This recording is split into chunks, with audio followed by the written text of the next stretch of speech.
Maybe think we're working. You ready? The most exciting thing you've seen. Yeah. Ready? Ready? He says, not working. There you go. There we are, it works. Please tell me it works. If anybody's really interested how I solved it, what I did is I saved it out as a PDF and did that. So there we go. Data. So I can't remember where we were. So this stuff we spoke about. Do follow at JagXLottie. Very important you do that. Do that. Right. Talk about gold coins already. So 10.7 billion gold coins in game. 16.5 billion now. But as we can see from there, we've banned a whole load of players. So 2.5 million bots we've banned this year, which is up from 1.3 million last year, which is yes, trillion, not billion, sorry, which is, you know, almost practically twice as many. That just sort of goes to show the extra resource that's been put into banning bots over the course of the year. It's not just bots that we're banning; it's real world traders as well. So this year alone, we've removed over 2 trillion. That's 2 trillion GP from real world traders. Yeah, that's a hell of a lot. And again, it just goes to show how much more effort's been put into old school bots and getting rid of them and getting rid of the real world traders. In total, when we're looking at coins and platinum on banned accounts, we're looking at about 3.3 trillion GPs worth of that. Which means that the vast majority of stuff which has been banned has happened this year, and there's a huge amount. Like I said, it's huge. The team's grown. There's more people working on it. Weath and his team are doing a great job. So please do tweet at JagXWeath and say thanks very much. You guys are doing fantastic things. So thumbs up to those guys. Next, clue scrolls. Let's have a look at some clue scrolls. This is where something really interesting happens soon. So I'm going to need your help with it. But this is the amount of clue scrolls which are completed every single day. As you can see, easy clue scrolls, we're talking around 6,000 at the start of the year. It sort of drooped over the course of the year to about 5,000 or so. And the blue line you can see going across there is the value of those clue scrolls, which has stayed pretty consistent across the entirety there. As you can see, it drops sort of between 5 and sort of 4,000 and 5,000 GP per clue scroll is the average you get from it, which is nice. We had a big spike in the middle of July. Can anybody in the chat tell me what you think that big spike was? Have a guess. If any of you can think back that long, I know it's a few months ago now. Master Clues, that's right. Yeah, it's the Master Clue Scroll book that caused a massive spike of people doing easy clue scrolls. If we look at medium clue scrolls, they've been pretty stable throughout. I mean, there's about 10 to 12,000 of them completed on a daily basis, and the GP has been falling over time, down to just under 14,000 GP per clue scroll is the average that you get from it, which is cool. Hard clue scrolls. Now this is something that's confused us a bit. We spent a good hour earlier trying to figure out what happened in May to cause that spike. So if any of you got ideas for what caused that massive spike in May, we went through all the updates and no updates went out. That spike's on a Monday as well. It's not on an update day. Went through Reddit and couldn't find anything on Reddit that spoke about it. And so I'm thinking there's a community thing. So I mean, Crack the Clue was a thing as well, but that was solved sort of a month later or so. But there's I mean, the only Scasizo thing that happened was the pet, and we did make not change the rates at that time as well, because that's one of the things that we thought as well. But Scatizo Pet came out 3-4 days before that, on the Thursday beforehand, not the Monday. So, and yeah, who knows?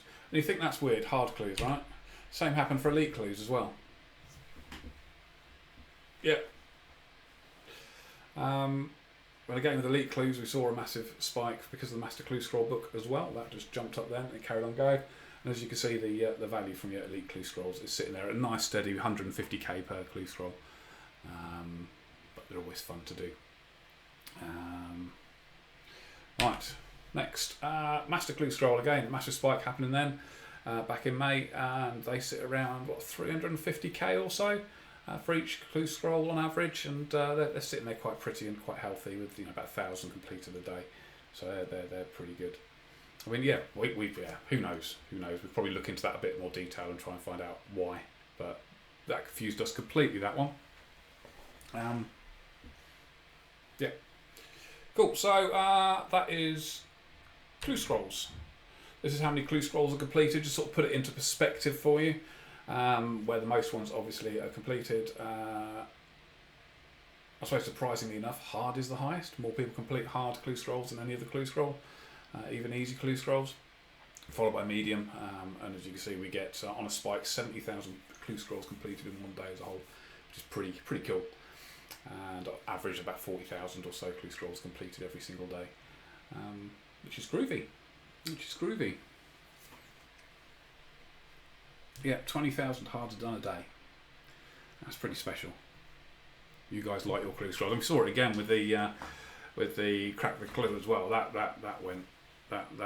was really popular for not a lot of you. So we'll do another one of those in the next year at some point. I've got some good ideas for that, so I want to do something completely different. We'll have an awful lot of fun. Groovy didn't die 100 years ago. It's coming back. You believe me on that. 5 years' time, everybody will be saying groovy.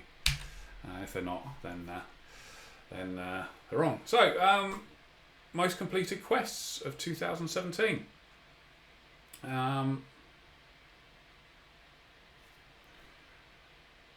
The obvious one is, I don't think there's really any surprises there. Cook's Assistant is going to be number one. Cook's Assistant is always going to be number one. We can look at Tutorial Island as a quest, but that sort of throws out the figures completely, because to get onto the mainland you've got to complete that, and it does flag up as a quest. So we took that one out of it. But Cook's Assistant was the biggest last year. It's the biggest this year. We've got, another 54,000 have completed Cook's Assistant more this year than last year. Same across all of them. There seems to be a hike between all of them. The only sort of surprise addition there is the Misthalin Mystery, which was the quest from Halloween, I think, wasn't it? That's jumped in there as well as one of the biggest completed quests, so the 5th most completed quest, which is pretty spectacular. Now, it's not upside down, so you read it from the top to the bottom, you see. So you look and go, oh, that's 10, I wonder what's the first, and you go down the list and you read it like that, you see. Just to keep you on your toes. But yeah, there's nothing of any great surprise in there. It's very much the same as last year with this new quest popped in there, which was pretty cool. Now, the most completed pay-to-play quest of the year was a bit more interesting. So Waterfall quest, not a surprise, but there's some interesting ones in there. Grand Tree is high up there. Fight Arena as well. Dwarf Cannon, obviously everybody wants their cannon, so they're going to be going on for that one. And Druidic Ritual, obviously, because somebody somewhere likes Herb Law, honest. So that is also groovy. That's quite cool thing. Any surprises there that any of you have seen in the chat which you don't expect to be there?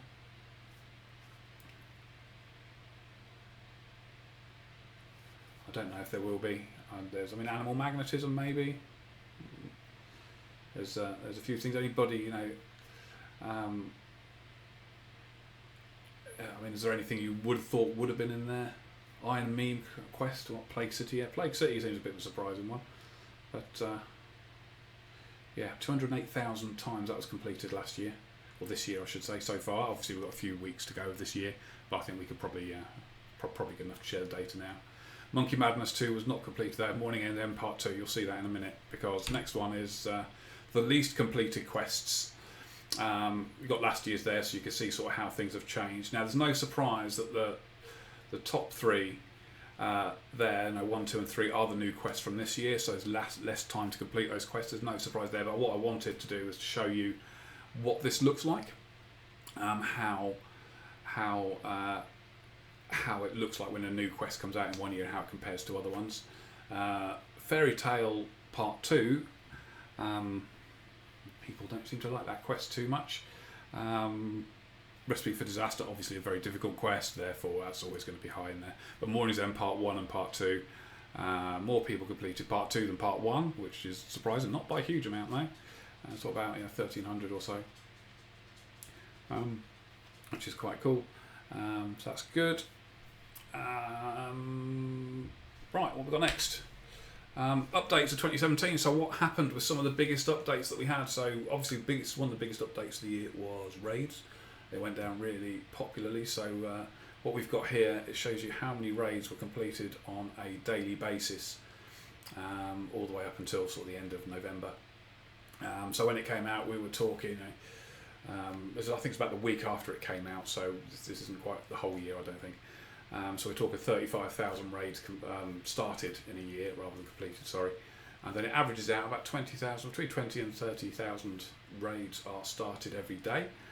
So it shows really how popular it is. And one of the sort of the fascinating things for us is we put this content out there, and if you look at the very start of the graph between sort of January and end of February, you can see what we thought would happen would be popular to start with, and then it would start dying down as less and less people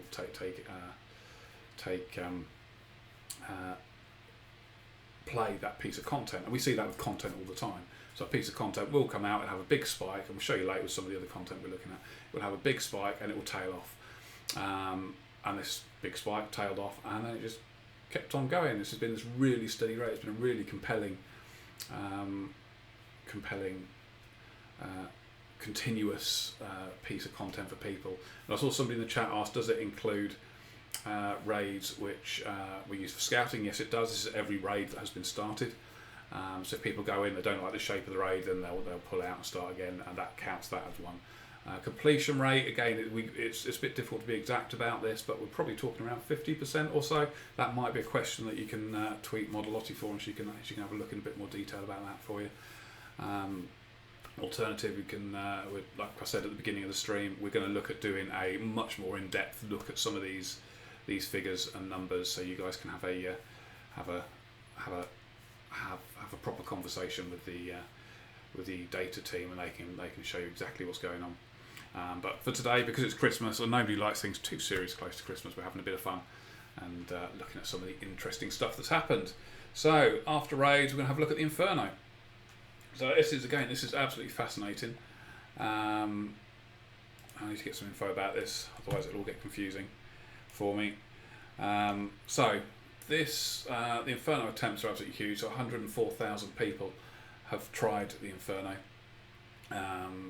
which is 104,000 attempts have been made on the Inferno, and it's only been completed 1,975 times. So I suppose if you put a score in there, Zuck would be 104 and 104,000, and the players would be 2,000. So that's pretty good. Right, average time, 126 minutes, so about 2 hours. Quickest is about an hour.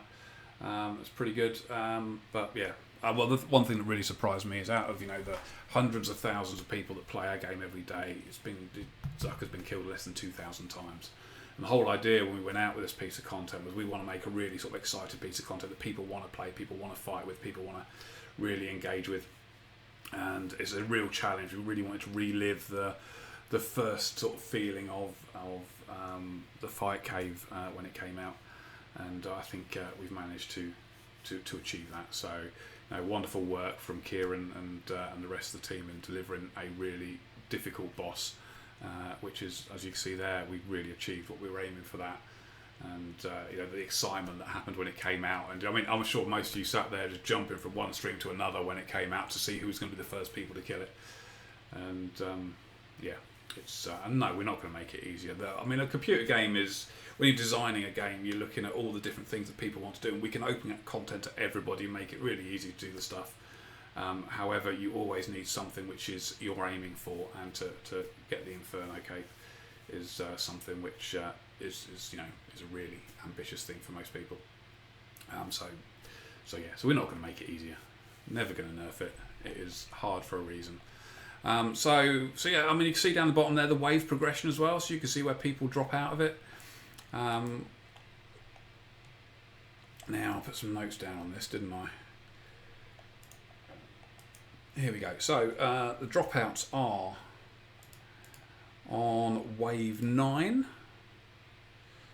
that's when you get your first melee boss or melee creature. The oh god, what's it called? The Jal Imkot, and that's it. I'm not going to try anymore. The Jal Imkot was where that arrives at wave 9, and that throws you out. Wave 16 is another very big drop-off point as well, and that's when you get 3 nibblers and 2 of the melee guys.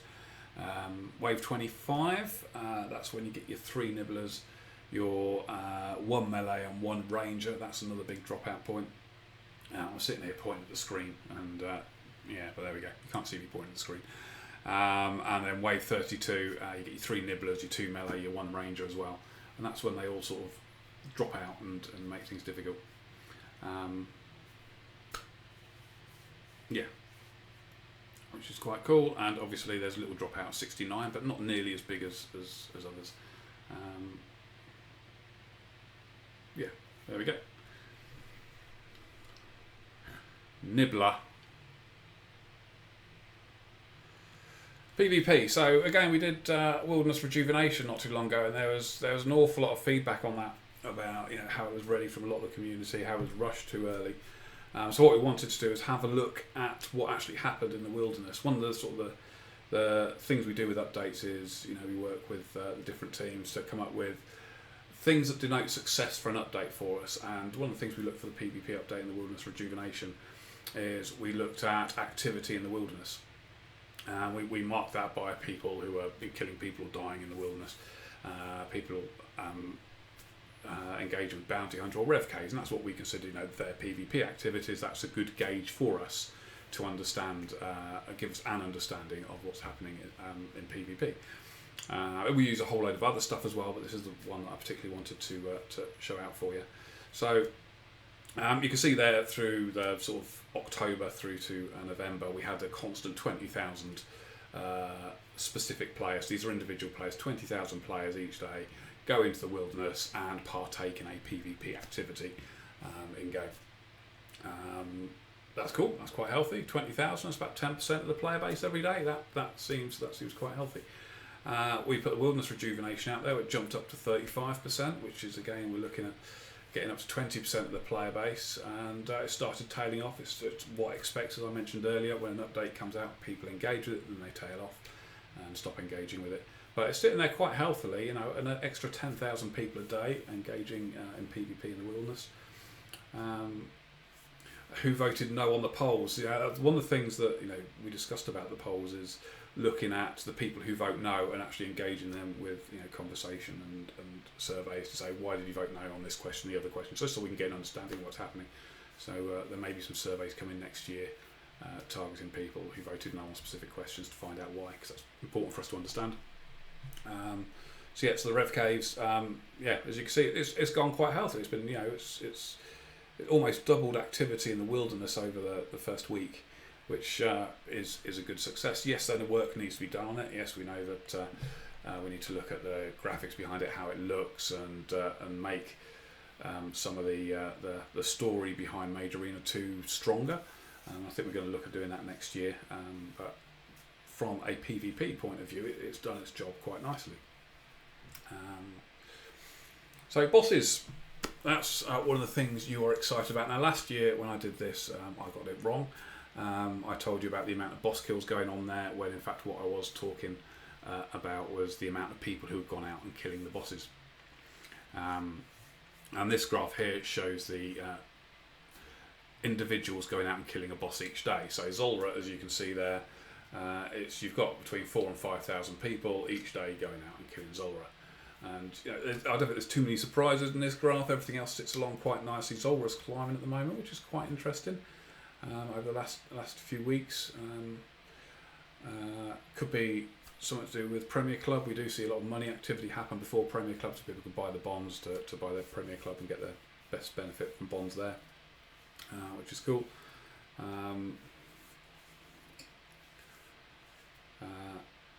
That's groovy. We're still live. Yeah, we're still live. Nothing out of the problem. King Black Dragon's still popular. It will always be popular. People like KBD, Dagnos Kings, Corporeal Beast. Nothing really out of the surprising there. God Wars bosses as well. The most popular one is General Grador by a long, long way. Yeah, with between what two and 2,500 kills. Everything else is pretty middling around there. Krill is always down the bottom. Poor old Krill. That's groovy. Where else do we have? Minigame bosses. So we've got Barrows is again, no surprisingly, very popular. So there's what 5,000 to 6,000 people going out killing Barrows every single day. Winter Todd is again not is just as popular as well. So that's about 3,000 people go and do Winter Todd every day.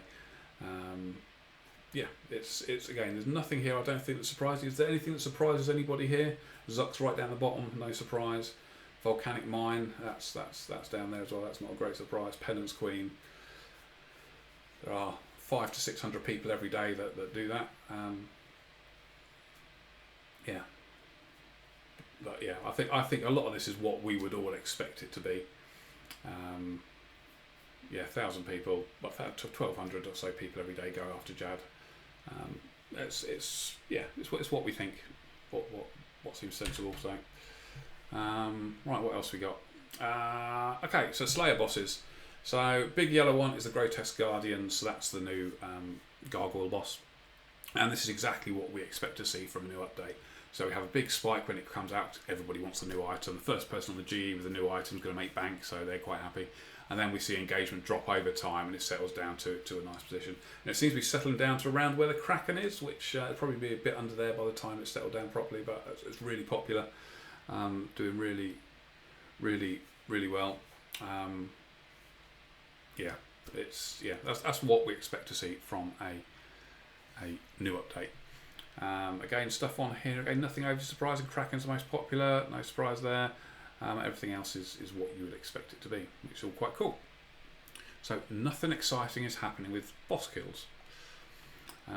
Wilderness bosses, however, we do see something interesting that happened. We have the two popular ones, which is obviously Callisto and Venenatis are the two popular ones. Everything else is sitting there in that nice little band across the middle. And we saw this massive drop at the end of November, which was obviously Wilderness Rejuvenation. Now, it doesn't mean that people are moving out of the wilderness, as we saw from the graph beforehand. There's much more activity in the wilderness. Just a whole load of people have moved from killing the bosses to killing players. And that's good. So that's fine. I will be coming back again to do that without any great drama. More activity in the wilderness, less bosses being killed. That will creep back up. I think that's all quite healthy and quite safe. Now, there's a few people talk about fixing all the safe spots. Problem with that is when you're on a live surface map, it's very difficult to do that. So what we'll probably think about doing at some point is moving those two into their own arena or cave or space, which is just for them, so that we can eliminate the safe spots from there. That's how we do it with most bosses. They're in an area. We then design that area so there are no safe spots. Problem with it being on a world map, we can't drag them out. Yeah, so that's that. Bosses killed. So this is a complete list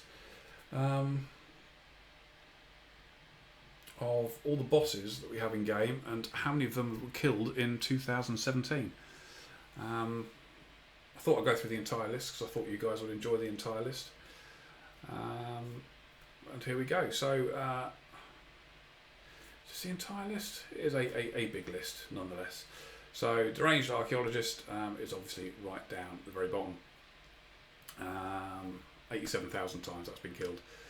Jad 315,000. I mean, you can see through the list here.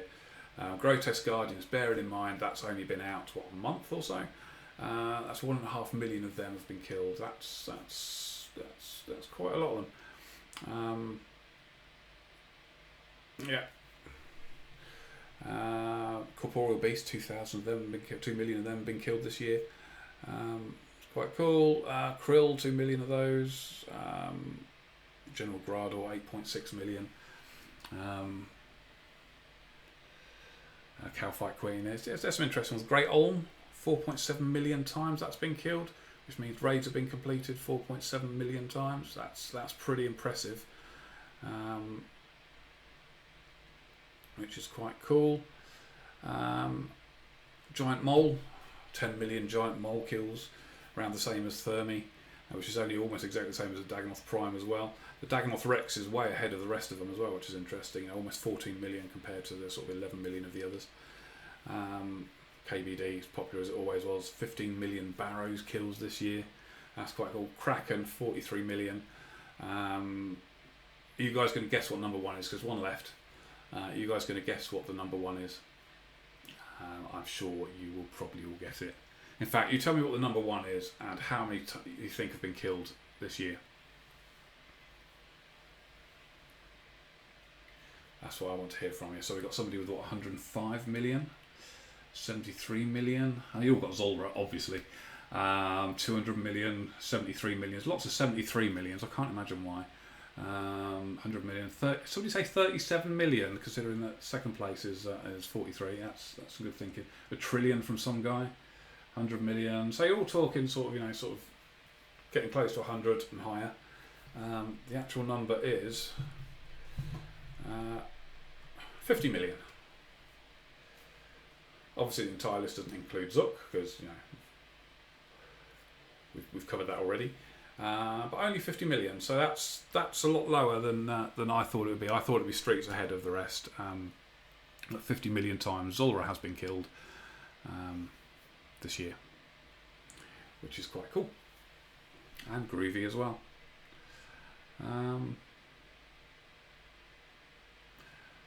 There we go. 50,760,477, which is lovely. So, obviously killing bosses is something you like to do. The other thing you like to do is Slayer, one of the most popular skills that we have. We'll have a look at skills in a bit, but we'll have a look at Slayer right now. So, top 10 completed Slayer tasks are Aberrant Spectres with 1.1 million tasks completed. Trolls, 1.2 million. Ankus, Black Dragons, Greater Demons. Again, nothing surprises anybody there. Everybody loves to kill a Bloodveld, and there's been 1.9 million Bloodvelds tasks completed. Calphite is the number one with 2.1 million Calphite tasks completed this year. Beautiful. There's nothing, yeah. It surprised me a bit, Calphites, because I never like doing Calphites, but then, that's horses for courses, I guess. Hellhounds as well. I mean, I suppose, now you've got the bosses and whatnot, they're a bit more interesting. We've played around with drop tables a bit, haven't we? Fire Giant's obviously the big popular one that everyone's done plenty of. Yeah, there we go. That's cool. And obviously the next one to do is, once we've looked at the most completed, we need to look at the least completed. So this is quite interesting, so we've just got to caveat this with something. The least completed means either the task has been cancelled or the task has not been completed, as in they've just stopped doing Slayer. This is where it gets quite interesting. Zilliana tasks, 58% of those aren't completed. Lava Dragons, 58% of them aren't completed as well. Vetion, 69%. The key one is Water Fiends, 90% of Water Fiends. And I can see in the chat exactly what you feel about Water Fiends. That's fine. Water Fiends won't be upset about it. You killing less of them, I think, is a good thing. 90% of Water Fiend tasks aren't completed. I mean, we could go down the route of saying, right, how do we get these more popular so more people want to do them? But I think there will always be some tasks which are better than others, and if these, we make these better, then others will drop down. So, we can look at doing that, but we don't necessarily have to. But yeah, absolutely fascinating.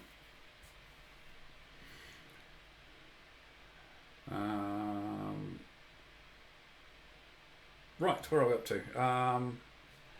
Next things. Right, so we've done money, we've done bots, we've done quests, we've done PvP, PvM, we looked at some updates, we've looked at Slayer. Let's have a look at some of the items we've got in game. So, top 10 most items in game. I've got last year's, so you can compare them with how many there are in this year's as well. We've got a new number one. Feathers have overtaken Fire Runes and are now beating it by, 400 million feathers. That's good. Platinum has made an interesting entry into 2017 with 3 billion platinum currently in game. Again, harping back to what we said earlier about how many of that 3.3 trillion GPs worth of gold and platinum are on banned accounts right now. That sort of puts that into perspective a bit. But again, nothing really of any great surprise. Earth runes, water runes, pure essence, yeah, nothing really out there. I mean, runes are always going to be really popular. There's always going to be a lot in game. Toggle is again, I think a lot of people were surprised by Toggle last year when it came in, but again, they won't be surprised this year with that. Although it's been taken over by pure essence, so that's cool.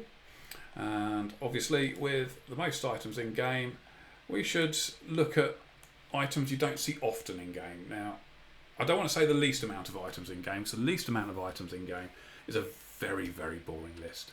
There is a whole load of stuff with nothing in it, and there's a whole load of stuff with just one of them, and there's quest items, and there's a whole load of stuff with nothing in it. So I went through the list and pulled out some really interesting stuff. So there are 4 broken infernal capes in game. That I thought was interesting. And then one for Ash. There's a cup of milky tea in a posh cup. There's only 3 of those in game. Pink goblin armour. I thought that was quite cool.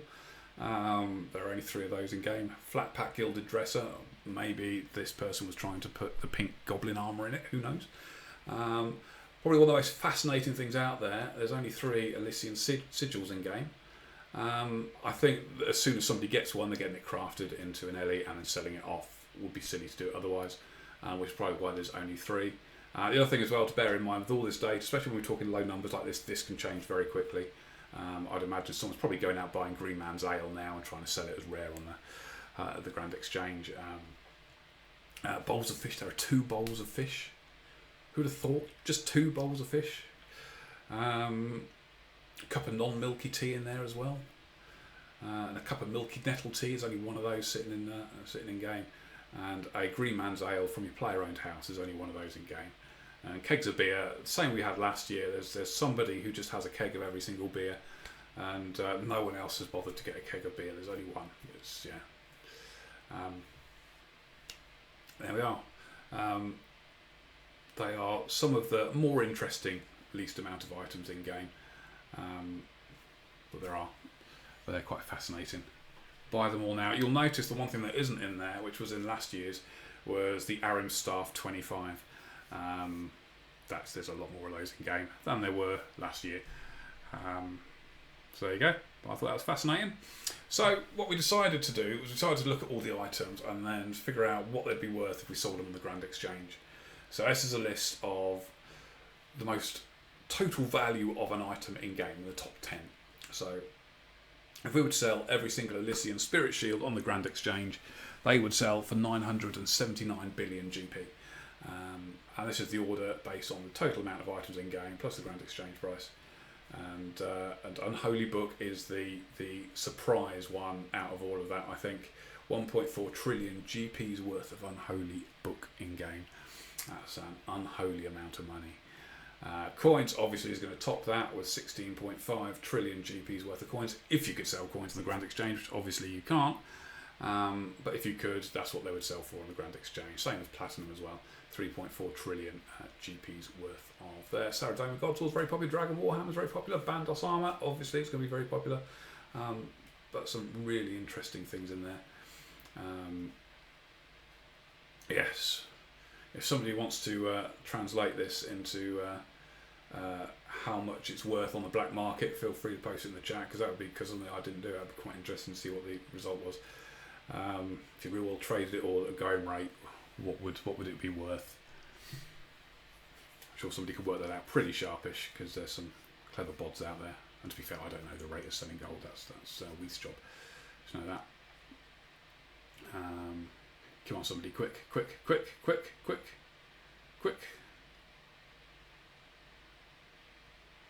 Well, someone's got $200 million. That's probably $40 million, around 10 million. So we're talking millions of dollars worth of items, which is just scary, isn't it? I mean, and please don't hit. Weith will get you if you do. You saw how many people we've taken out this year, so yeah, behave. So that leads us to sort of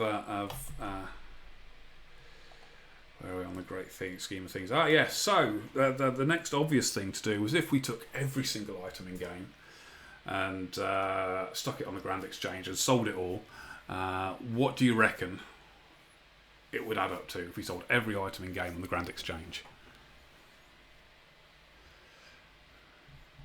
I'll be surprised if somebody doesn't get this. How many gold coins would it cost if you just sold everything? How many trillions of gold coins? And straight away, everyone gets it. You know, this number is not fudged. 73 trillion. 123,970,735,580 GP. Yes, that is that number. 73 trillion GP's worth of items in game. If we sold them on the Grand Exchange now, is this a accurate representation of the wealth of the game? No, it's not at all. Because there's a whole load of stuff on banned accounts on there. There's a whole load of items which are rarely traded at their Grand Exchange value, are just way off. So it's not really a true representation of what's in game, but it's a fun number, and that's all it is. 73 trillion is quite nice. I thought I wanted to share that with you. Don't read too much into it, but it is a fun number. Several tens of millions of dollars worth of reward trading going on. So pets is one that we haven't covered as well. So let's have a look at pets. It's the most common pets you'll find in game. Now this doesn't include cats or pet rocks. These are pets that you have to earn, basically. So baby chin chompers is up there. The biggest pet in game is obviously the heron, and no surprise there. Beavers, pet krakens, snakelings. Not huge amount surprisingly of that. Skotos, there's an awful lot of them. Bearing in mind there were none last year. There's an awful lot of them, so they've been got an awful lot, which is quite cool. Phoenix, which is probably my favourite pet. They've grown from 6,000 to 13,000. Rocky is a huge amount of those as well. So they've gone from 2,800 last year to 13,000. But there's not a huge surprise in too much of that. Least amount of pets in game. That's interesting. So we can have a look at those. So the pet krill. If we think back to the amount of kills of the bosses that were out there, krill was right down the bottom. So needless to say, there'll be less pets to that as well. Pet dark core as well. The omelette is only 1,400 omelettes in game. If you think about the 4.7 million kills of the omelette, that gives a drop rate on this scale of about 1 in 4,000 or so. Probably a little less, which is not too far off. Vetian Junior, again Herbie. There's 562 of those, and that's only been out since September. So that's a great achievement, considering it's a very special sort of pet to get it. 26 Jalnib Rex is the number one, which is no surprise there. 26 nibblers. There's no great surprise there. Noon and Midnight again only came out in November. 368 of those, so that's going to be not surprisingly low. And obviously the one that's probably going to be lowest out of anything that isn't Zuck is going to be the Bloodhound, because obviously that is a clue scroll pet. So lots of very, very interesting stuff there. So what we've done pets, we've done monsters, we've done PvP, we've done all sorts of wonderful things. We're left with one thing, that's the skills. That's the core of what the game is about. Your skills. So what we want to have a look at is what the average player looks like today compared to how it looked like last year. And we have that. We have what an account would have looked like, the average account last year and the average account this year. Everything's gone up. People have been playing for longer. I don't think that's going to be a surprise to anybody. It's quite a wonderful little thing. Most things have gone up by around 3 levels each. Some by 2, some by 4. Noobs. Yeah, tell me about it. you like your range most, your combat. Obviously strength is key there, hit points, there's nothing really too surprising. Lowest one is runecrafting. Don't think anybody would be surprised with that, followed by hunter, and then you got construction and farming after that. And herblore is, I don't think there's too much surprising that there. But the noobs, as somebody just said in the chat, the noobs are evolving.